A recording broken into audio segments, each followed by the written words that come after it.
안녕하세요. 원탑 속도국 김선생입니다. 찌국의 수능국어 만점 도전기. 자, 오늘은 고전시가에서 작품명 면왕정가 들어가 볼게요. 자, 이 작품은 이제 양반가사고 은일가사인데요. 은일가사라는 거는 이제 자연 속에서 어떻게 돼 숨어서 지내는 건데 대체로 자연 친화가 주제라고 보시면 돼요. 은일가사는. 자, 근데 내용이 좀 길어요. 길기 때문에 이제 어렵다라고 느끼는데 실제로는 어떻게 크게 어려운 건 없고요. 일단은 선생님이랑 전체 그 내용 정리를 하면은 이렇게 여러분들이 이제 시어식구랑 주제랑 표현법이랑 이런 식으로 정리를 해보시고 들어가면 좋겠죠. 자, 이제 제 내용 정리 들어가 볼게요. 자, 이 작품은 들어가기 전에 그 송순이라는 분이 지었는데 전라도 담양에서 면왕정이랑 정자를 짓고서 거기에서 나 너무 좋아 이러는 거예요. 그러니까 이제 전체적으로 자연친하고 뒷부분에 이제 본사가 좀 복잡한데 본사가 봄, 여름, 가을, 겨울마다 어떻게 중요한 시어들인데 그거 중심으로 봐주시면 되고 앞부분에는 크게 어렵거나 이렇게 나오는 부분들이 없으니까 일단은 본사에서 어떻게 돼 봄, 여름, 가을, 겨울 중심으로 봐주시면 돼요. 자, 이제 지문 분석 들어갈게요. 무등산 한날기 매이 동다이 벗어 있어 멀리 떼처와 재월봉이 되었거늘 무변대에 무슨 짐작하더라고 일곱 굽이 한데 멈춰 무득무득 벌어놓고 가운데 굽이는 굶기든 늙은 용이 선잠을 어떻게 돼? 갖게야 머리를 얹혀시니 이렇게 됐죠. 그죠? 자, 이제 무등산 산 이름이죠. 그죠? 무등산 한 활기가 줄기를 매이 동쪽으로 그죠? 동쪽으로 뻗어 있어. 그러니까 무등산 한 줄기 어떻게 돼? 산 줄기가 동쪽으로 뻗어 있어. 멀리 떠쳐와 떼쳐와.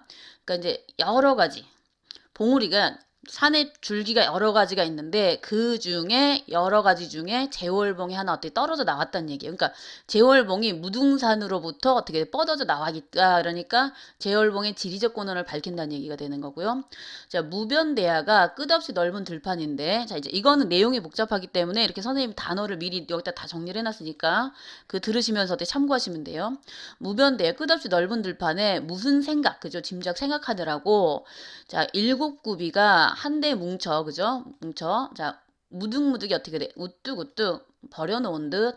자, 그 가운데 어떻게 돼? 구비는 자, 구멍에 든 늙은 용이 선잠을 갖게어 머리를 얹혀놓은 듯하다. 그러면은 자, 여기 핵심은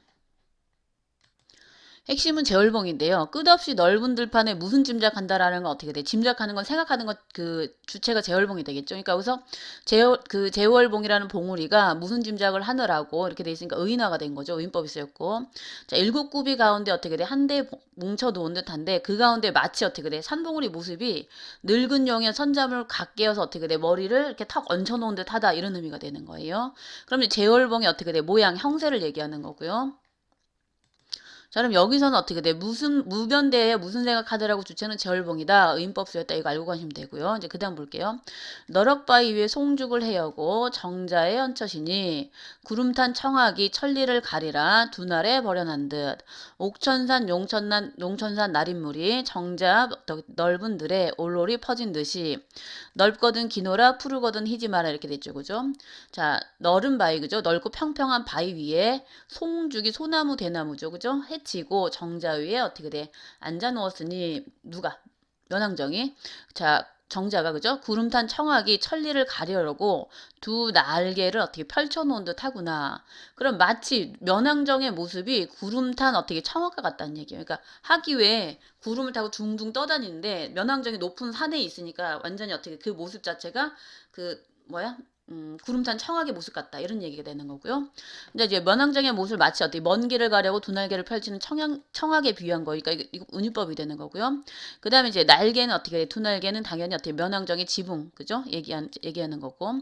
자 이제 옥천산 용천산 이제 그 주변에 산이겠죠, 그죠? 흘러내린 물이 정자 앞에 그러니까 정자 앞으로 뭐가 물이 줄줄줄줄 흘러간다 이 얘기가 되는 거고. 자 이제 이게 중요한 거죠. 넓거든 기노 마라 푸르거는 희지 마라. 원래 뜻은 그죠? 어떻게 돼야 돼? 넓거든 길지 말거나 자 푸르거는 희지 말거나 그럼 남자가 잘생겼으면 어떻게 돼? 좀 뭐 공부도 못해야 되는데 잘생겼으면 공부 잘한다 이런 칭찬의 의미가 되는 거거든요. 그러니까 자 넓으면서도 그 결론은 거예요. 넓으면서 길게 뻗어 있는 듯하고 그 다음에 어떻게 돼? 푸르면서도 흰 듯하다. 그죠? 자 그럼 정자 앞에 시냇물이 그렇게 흘러간다는 얘기죠. 근데 이게 이제 나중에 그 관동별곡 있죠. 우리가 그 관동별곡에 날거든 뛰지 말거나 삼봉우리 모습이 날거든 뛰지 말거나 섰거든 솟지 말거나 했는데 날면서도 뛰는 듯하고 섰으면 솟는 듯하고, 맑거든 깨끗하지 말거나 깨끗하든 막지 말아야 되는데 어떻게 돼? 맑고도 깨끗하다 이런 의미가 되는 거예요. 그러니까 여기서 어떻게 대꾸 대조 같이 쓰였다. 대꾸는 비슷한 말이 비슷한 위치에 오는 거고, 대조는 반대되는 표현이라는 거 알고 계시죠? 자, 이거 정리해 주시면 되는 거고요. 자, 그럼 여기서 핵심은 구름 탄 청학을 어떻게 돼? 면왕정에 비유했고, 나래는 어떻게 면왕정의 지붕을 위한 운율법을 쓰였다. 그 다음에 넓거든 길지 말거나 푸르거는 어떻게 돼? 희지 말거나 대꾸대조가 쓰였다. 자, 그 다음에 이제 쌍용이 뒤튼 듯 긴 깁을 어떻게 돼? 채편한 듯 어디로로 가누라고 무슨 일 봐였고 어떻게 돼? 듣는 듯 떠르는 듯 어떻게 돼? 낮으로 흐르는 듯. 자, 그럼 면왕정 앞에 흐르는 물이 자, 마치 어떻게 흐르는 시냇물을 쌍용과 긴 깁이 비단이거든요. 긴 비단인데 자, 흐르는 물이 마치 어떻게 돼? 그 두 마리 용이 그 이렇게 있는 듯 같고 그다음에 어떻게 비단을 펼쳐 놓은 듯하구나 이런 의미로 쓰인 거예요. 그러니까 그 뒤트는 듯 했고 어떻게 돼? 그 펼쳐 놓은 듯 하니까 직유법이 쓰인 거고요. 어디로 가느라고 무슨 일을 어떻게 돼? 바빠서 자 달려가는 듯 따라가는 듯 밤낮으로 어떻게 흐르는 듯 하구나. 그럼 면왕정 앞에 넓은 들에 흐르는 물의 모습을 뭘로 쌍용과 비단으로 비유했다. 이거 알고 가시면 되는 거죠. 자, 그 다음에 무소친 사정은 어떻게 돼? 눈같이 퍼졌고 어지러운 기러기는 무수건을 어떻게 돼? 어르노라. 앉으락 내리락 모드락 흐트락 노화를 어떻게 돼? 사이 두고 우러금 존이노라. 그죠? 자, 무소친이 물 따라 펼쳐진 어떻게 돼? 모래밭인데 모래밭이 눈같이 하얗게 퍼져 있다는 얘기고요. 어지러운 기러기는 그죠? 저렇게 날아가는 기러기는 무엇을 통정 서로 정을 통한다는 얘기예요. 정을 통하느라고 앉았다 내려갔다 모였다 흩어졌다 난리를 친다는 거죠. 노아가 갈대꽃이요. 갈대꽃을 사이에 두고 울면서 서로 따라다니는구나. 그럼 서로 어떻게 교태를 떠는 어떻게 기러기의 모습들을 어떻게 묘사한 거죠. 그러니까 물가의 기러기 교태 이렇게 되는 거고요. 자, 이제 그 다음에는 면왕정의 산의 모습을 얘기하는 건데 넓은 길 밖이요 긴 하늘 아래 두르고 꽂은 것은 매인가 병풍인가 그림가 아닌가 높은 듯 낮은 듯 긋는 듯 딛는 듯 숨거니 배거니 가거니 머물거니 어지러운 가운데 이름난 양하야 하늘도 젖지 아니여 우뚝이 섰는 것이 추월산 머리짓고 용구산 몽선산 불대산 어등산 용진산 금성산 허공에 버렸는 듯 원근 창해에 머문 것도 하도 알샤. 자, 넓은 길 밖이요 그죠? 긴 하늘 아래 두르고 꽂은 것은 산인가? 그러니까 산이 하늘 아래 어떻게 높이 어떻게 돼? 서 있고 마치 무언가를 꽂아 놓은 듯하다는 얘기가 되는 거고. 그다음에 병풍인가 그림인가 너무 뷰티풀하고 아름다워서 병풍의 그림 같다 이런 의미가 되는 거고요. 자, 높은 듯 낮은 듯 그 다음에 어떻게 끊어지는 듯 있는 듯 숨거니 배거니 숨기도 하고 보이기도 하고 가기도 하고 머물기도 하고 그죠? 산봉우리 모습 그런 식으로 얘기하는 거고 어지러운 가운데 이름난 어떻게 돼? 유명한 채 하여 하늘도 두려워하지 않고 우뚝 서 있는 것이 추월산이 어떻게 머리짓하는 건 어떻게 돼? 앞을 그 선두로 그러니까 맨 앞에 위치하고 그 다음에 이제 수많은 산들이 있겠죠. 그래서 쭉 열거가 되는 거예요. 이 산들이 그죠? 그래서 어떻게 허공에 어떻게 벌어져 있는데 원금 멀고 가까운 푸른 벼랑에 그 볼만한 경치가 어떻게 많기도 많구나. 머문 것들이 많기도 많구나. 하니까 어떻게 돼? 볼만한 경치가 많기도 많구나. 그러면은 여기는 자 면왕정에서 바라본 어떻게 수많은 산들의 모습을 어떻게 묘사한 거예요. 마치 병풍의 그림처럼 아름답다. 이렇게 되는 거고요. 자 이제 여기서는 어떻게 아까 요거 정리한 거 있죠. 그죠? 쌍용과 어떻게 돼? 긴 깁이 어떻게 돼? 시냇물을 비유했다. 직유법 쓰였다. 이거 알고 가시면 되는 거고요. 자, 이제 사실 지금부터가 많이 중요해요. 지금부터가. 자, 이제 빨리 가볼게요. 봄에는 아지랑이겠죠. 이렇게 이제 붉은색으로 쳐져 있는 거는 계절적 배경을 나타내는 시어인데, 여기서는 어떻게 봄, 여름, 가을, 겨울 계절적 배경을 나타내는 시어가 중요한 거니까 여러분들 알고 가시면 되고, 흰구름 뿌인 연하 푸른 하니 살람이라 천안 만낙을 제 집에 삼아두고 남영성 들명성 이래도 군한지고 오르거니 내리거니 장공에 떠나거니 광야로 건너건너 자, 푸르락 불그락 여트락 짙으락 사양과 섞어디어 새우조차 뿌리 난다 이렇게 했죠. 흰구름 어떻게 돼? 뿌인이 어떻게 뿌연 연하가 안개와 노을이에요. 그죠? 흰구름과 뿌연 안개와 노을 이 중에 어떻게 푸른 것이 산아지랑이다. 봄이 되니까 이제 아지랑이 피는 거죠. 천안 만나기 어떻게 수많은 바위의 골짜기를 제 집으로 삼아두고 나면서 들면서 아양 떨고 어떻게 돼? 이제 교태 떤다는 거죠. 그러니까 누가 주체가 어떻게 산아지랑이를 의인화시켰고 이렇게 얘기하는 거죠. 자 산에 오르면 내리면 아지랑이가 넓고 장공이 어떻게 돼? 긴 장자에 허공할 때 공자죠. 그러니까 자 넓고 어떻게 돼? 먼 하늘에 그지 떠나기도 하면서 넓은 들판 그죠? 광야로 건너가기도 하고 푸른 듯, 붉은 듯, 어떻게 옅은 듯, 짙은 듯 이런 표현이 많죠, 그죠? 석양과 섞어지요. 어떻게 돼? 가랑비, 그죠? 가랑비마저 뿌리는구나. 그럼 여기서는 어떻게 돼? 면왕정의 봄 경치를 누구? 산아지랑에서 표현했는데 여기서 다 주체는 어떻게 돼? 산아지랑이다. 이거 알고 가시면 되는 거예요. 자, 그럼 여기서 중요한 건 산아지랑이가 계절적 배경을 나타내는 시어다. 이거 알고 가시면 되고요. 자, 이제 여름인데요. 남녀를 배야 타고 솔 아래 굽은 길로 오며 가며 하는 적에 녹양에 우는 황행, 꾀꼬리 중요하죠. 교태겨우 하는구나. 나못에 자자지어 녹음이 얼린 적에 백청난간의 긴 졸음 내어피니 수면 양풍이야 그칠 줄 모르는가. 자, 남녀가 뚜껑 없는 가마인데 이 사람은 어떻게 돼? 양반이고 어떻게 돼? 가마를 쓸 수 있는 정도니까 그 화자는 어떻게 양반 신분이 높은 신분이다. 이거 알 수 있고. 자, 재촉하여 타고서 소나무 아래 굽은 길로 오며 가며 하는 적에 이제 여름에 이제 버드나무가 우거지죠. 푸른 버드나무랑 녹음이 어떻게 녹음이 이제 나무근을 얘기하는 거예요. 그러니까 나뭇잎이 무성해지면은 여름에는 그죠? 녹음이 생기는 거죠. 그 나무근들이. 그러니까 이게 계절적 배경을 나타내는 시어도 알고 가시면 되고, 자, 푸른 버드나무에 황행 꾀꼬리는 감정이입죠. 그죠? 교태겨우 하는구나. 봄이 돼서 너무 좋은데 나도 좋아. 이런 의미가 되는 거고, 자, 나무새 어떻게 돼? 나무 사이가 빡빡하게 우거져서 그죠? 자, 뭐야? 녹음이 엉킨 때에 백청난간에 자, 긴 졸음 내어프니 물 위에, 그러니까 여름에 이제 더운데 바람이 강바람처럼 이게 바람이 샥 어떻게 돼 불어오면은 서늘한 바람이 오겠죠, 그죠? 양풍이 서늘한 바람이 그칠 줄 모르는구나. 그럼 내가 약간 어떻게 돼? 그 더운데 서늘한 바람이 불어서 내가 기분 좋게 지내고 있어 이 얘기가 되는 거죠.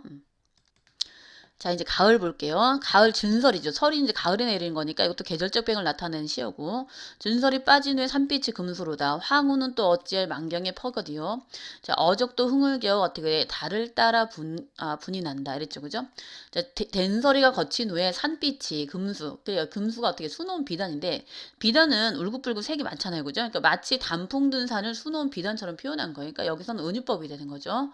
무엇이다? 금수가 수놓은 비단인데 단풍 든 산을 어떻게 수놓은 비단으로 표현했을까? 은유법이다. 이렇게 이해하시면 되고, 자, 이제 황운이 원래 뜻을 보면 어떻게 누럴왕자의 구름운자잖아요. 그러니까 누런 구름이 있어요? 없죠, 그죠? 이거 시험에 많이 나는 거 이거는 노란 구름이 아니고 누렇게 익은 가을 들판에 어떻게 곡식이 벼가 익으면 노랗잖아요, 그죠? 그러니까 그게 어떻게 돼? 마치 바람이 어떻게 물결처럼 출렁이는 모습을 황운으로 표현한 거예요.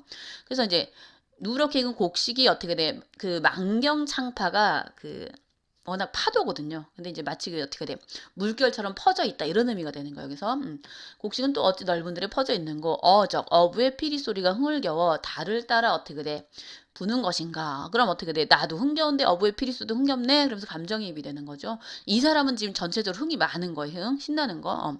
근데 면왕정이 이제 가을 경치가 되는데 여기서 중요한 거는 계절적 배경을 나타내는 건 준설이다. 그 다음에 금수가 어떻게 은유법으로 쓰였다. 황운도 은유법으로 쓰였다. 이거 중요하죠. 그 다음에 어부 피리 소리 감정이입이다.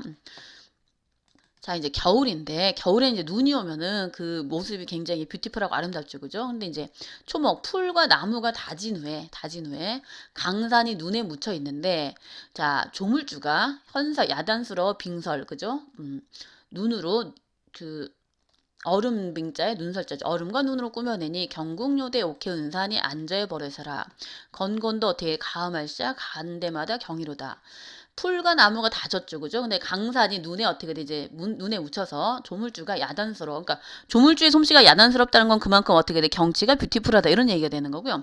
빙설이 역시 계절적 배경을 나타내는 시어가 되는 거고요. 그러니까 빙설로 꾸며내니 경국요대. 자, 여기 이제 뜻을 보면은 아름다운 구슬로 꾸며놓은 궁궐과 대, 그죠? 그 다음에 어떻게 옥해은산은 옥 같은 바다, 은 같은 산인데, 그러니까 바다가 겨울에 어떻게 얼면은 얼음이 어떻게 얼면은 마치 어떻게 하얀색이 되는 거잖아요. 그죠? 산도 어떻게 눈에 덮였으니 은 같은 산 이렇게 되는 거죠.